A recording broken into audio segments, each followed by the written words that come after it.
পরের দিন ভোর ভোর থাকতে আমরা বেরিয়ে পড়েছিলাম দীঘার থেকে 4 কিলোমিটার দূরত্বে সাগরের কাছাকাছি এক নৈসর্গিক আনন্দ উপভোগ করতে।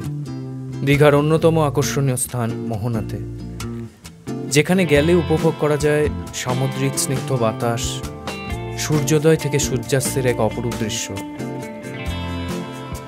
এছাড়াও রয়েছে মাছের পাইকারি দোকানের সঙ্গে মোহনার থেকে ধরে আনা টাটকা মাছ, যা খুবই স্বল্প মূল্যে এখানে বিক্রি করা হয়।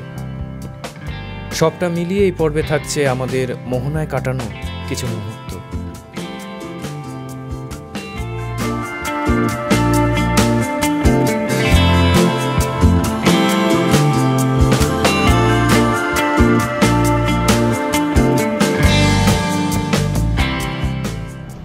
শুভ সকাল। এখন ওই মোটামুটি 5:30 বাজতে যায় ভোর। এখন আমরা মোহনার দিকে একটু যাব। এই প্রথম মোহনাতে, মানে দীঘায় এতবার এসেছি, মোহনাতে যাওয়া হয়নি, তো এইবার মোহনাতে যাব। মোহনাতে গিয়ে এখন দেখি আজকে ইলিশ মাছ উঠেছে, যদি ভালো লাগে তো নিয়ে যাব। আচ্ছা, আমরা মোহনাতে যাওয়ার জন্য শেয়ারে অটো নিলাম, ওই 30 টাকা করে পড়লো।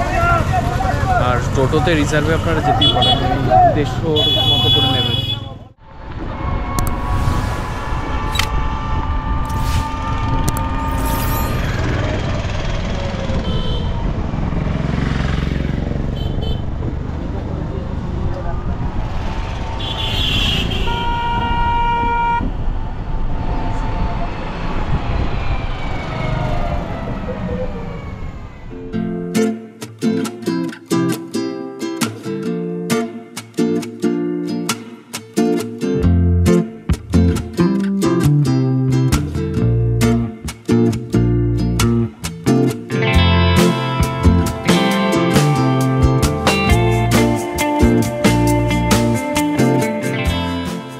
মোহনায় পৌঁছে দেখলাম ভীষণ মেঘলা আকাশ।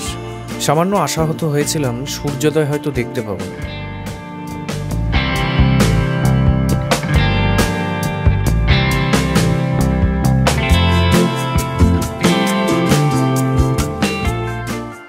এখন মোহনাতে চলে এসেছি সকাল সকাল, তবে মেঘলা আছে। সূর্যোদয়টা জানি না দেখতে পাবো কিনা, চেষ্টা করছি দেখার। মেঘলা আছে ভালোই, ঢেউ আছে, এখন ভাটা চলছে। যাবো এখন, সামনে অনেকটা যেতে হবে আর কি।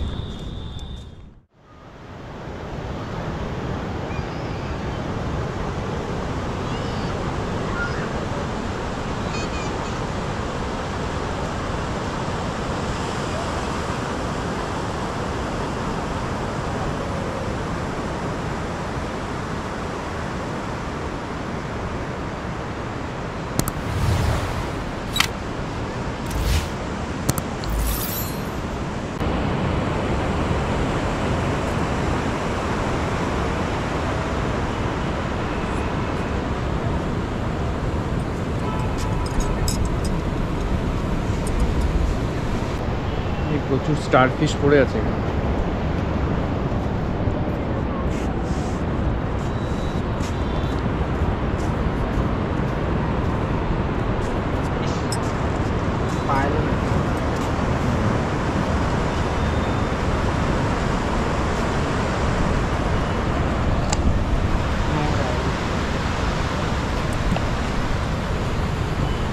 সমুদ্রের পাড়ে অনেকক্ষণ কাটিয়ে দেওয়া যায়। এই যে স্নিগ্ধতা, এটা সমুদ্রের পাড়ে না এলে বোঝা যায় না। আমার তো সমুদ্র ভীষণই প্রিয়। সমুদ্রে যেন বারবার, মানে এই বছরই দীঘাতে এলাম প্রায় 3 থেকে 4 বার। আবার নভেম্বরে যাচ্ছি পুরী। সমুদ্র আমার খুব ভালো লাগে।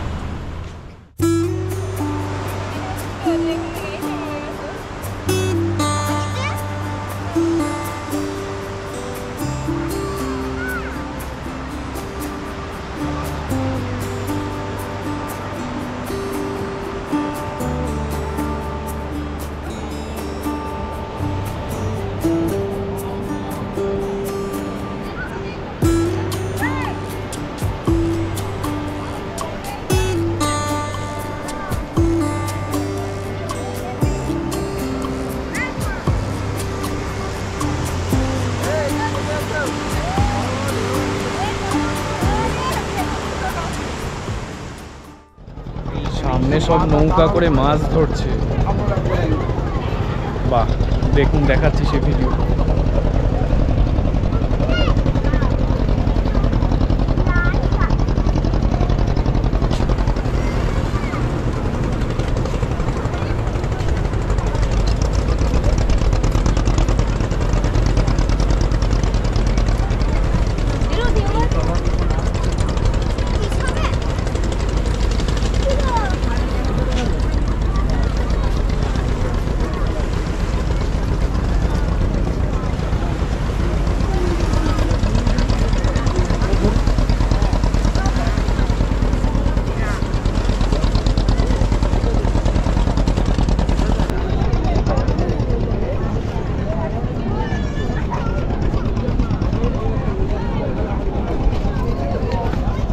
বোল্ডারগুলো পেরিয়ে যাওয়াটাই খুব কষ্টের।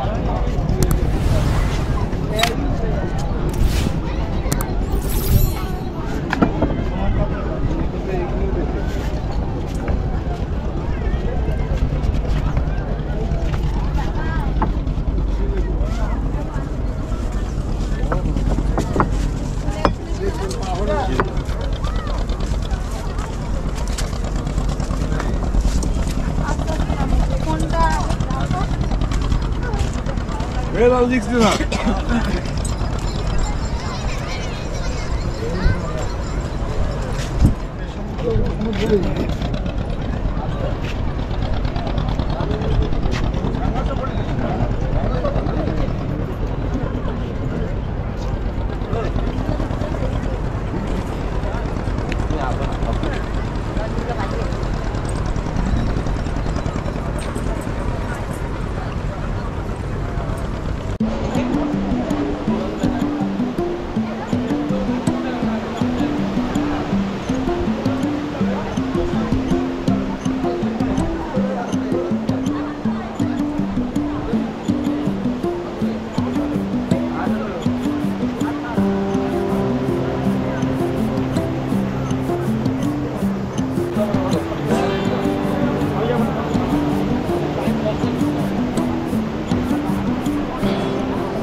সকাল সকাল ঘুম ভেঙে এই যে চলে এলাম মোহনাতে। প্রথমে ভাবছিলাম আসবো না, ঘুমটা ভাঙছে না, কিন্তু না, চলেই এলাম।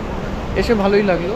এই সকালবেলা এত মানুষের ভিড় এবং এই যে একটা মানে স্নিগ্ধ বাতাস, সমুদ্রের যে হাওয়া, মানে এটা দারুণ উপভোগ করার মতো। কাল সন্ধ্যেতে যেটা পাইনি এখন সেটা পেয়ে গেলাম। এই সকালবেলার হাওয়াটা বেশ ভালো লাগলো। কি তাই তো ছবিকে কি মনে হলো? একদমই তাই। ঘুমটা ভেঙে কেটে গেছে, ঘুমটা কেটে গেছে, চোখে এসেছিলাম, ঘুমটা এখন আর নেই। যাক, মোহনার মানে এতবার দীঘায় এদিকে আসা ওল্ড দীঘা অব্দি এসে চলে গেছে। যাই, এবার একটু চা টা খাই। চাটা খেয়ে কিছুক্ষণ মোহনাতে আর একটু কাটিয়ে তারপর আবার যাবো নিউ দীঘাতে।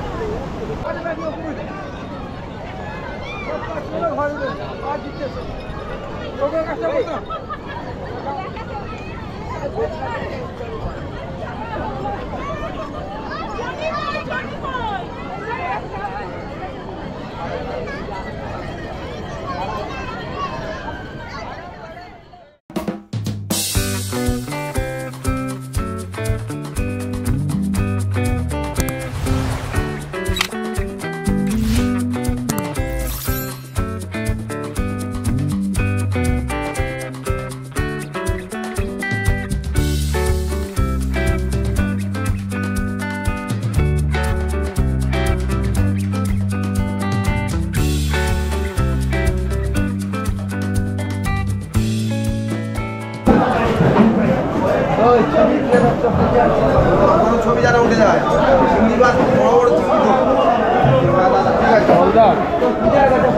কিলো কত চলছে? আগে কিলো কত চলছে? এই চিংড়ি হোয়াইট বলে, এর দাম হচ্ছে 800 টাকা কিলো। আর এগুলো এফডি, এগুলো 650 টাকা কিলো। এটা 650 টাকা কিলো। এটা টাইগার, এটা টাইগার, এর দাম হচ্ছে 1100 টাকা কিলো। বিভিন্ন চিংড়ি বিভিন্ন সাইজ।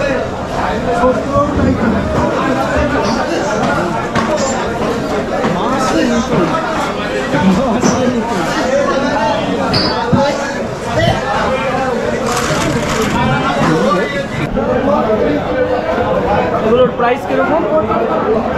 এইগুলো এগুলো হচ্ছে একটু বড় ভাজা, হচ্ছে একটু বড়। দাম কত করে এগুলো? এগুলো বেশি নয়, এগুলো 30 টাকা করে 40 টাকা করে কিলো এরকম। কিলো? কিলো এত কম? এত কম, অনেক কম এখানে মাছের দাম। তো রূপচাঁদ নাকি? এগুলো না, এগুলো ভালো পাও। এগুলো 600 750 টাকা, এগুলো 600 750। এগুলো ধরা হয়েছিল? হ্যাঁ, এগুলো সমুদ্রের সব ধরা হয়েছে। না মানে এইখানে ধরে না মোহনাতে ধরা হয় না? না না না না, বাইরে বাইরে সমুদ্র থেকে ধরে নিয়ে আসে কি এগুলো। মানে এখানে এক্সপোর্ট হয়? এখানে এক্সপোর্ট হয়। এই মাছটা আমি প্রথম দেখি। হ্যাঁ, এই মাছটা প্রথম দেখি। মানে এখানে এমন এমন মাছ দেখছি এগুলো আগে কখনো দেখিনি এবং অনেক কম দাম এখানে।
দেখো ইলিশ ডাবল, দেখো ভাই ইলিশ। ইলিশ কেমন দাম চলছে এখন? এমন এখন 1200-1300 টাকা এই ইলিশ, এই 700 গ্রাম ইলিশ আছে। এর থেকে বড় সাইজও আছে? হ্যাঁ, এর থেকে বড় সাইজ আছে, 1.5 কিলো 2 কিলো সাইজ, 1800-1900 টাকা কিলো হবে। সব দীঘার? সব দীঘা, সব লোকাল মাল, চড়াওয়ালা, পেট চড়াওয়ালা ইলিশ দেখেছেন?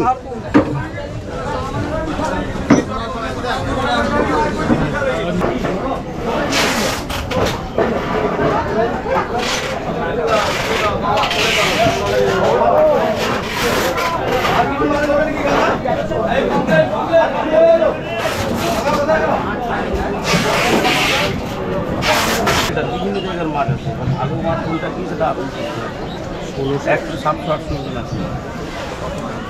কপিস দেবেন কত? না না দাম 1 কিলো 700 800 ওজন।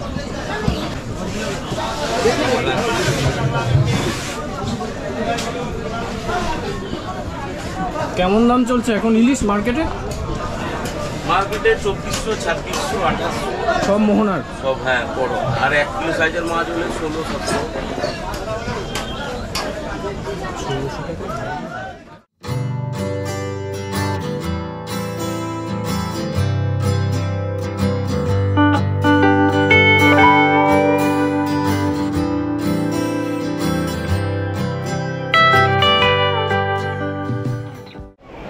অনেক যুদ্ধ করে ট্রেনে উঠলাম, লোকাল ট্রেনেই বাড়ি ফিরে যাব।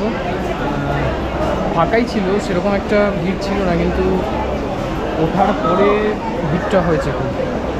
এটা করেই বাড়ি ফিরে যাব। এই ব্লগটা এখানেই এন্ড করছি। কেমন লাগলো অবশ্যই কমেন্ট করে জানাবেন এবং সাবস্ক্রাইবটা অবশ্যই করবেন। পরবর্তী কোনো ব্লগে আবার দেখা হবে। সঙ্গে থাকুন, দেখতে থাকুন আমার চ্যানেলটি গো উইথ ডিএসএম। টাটা, আবার দেখা হচ্ছে।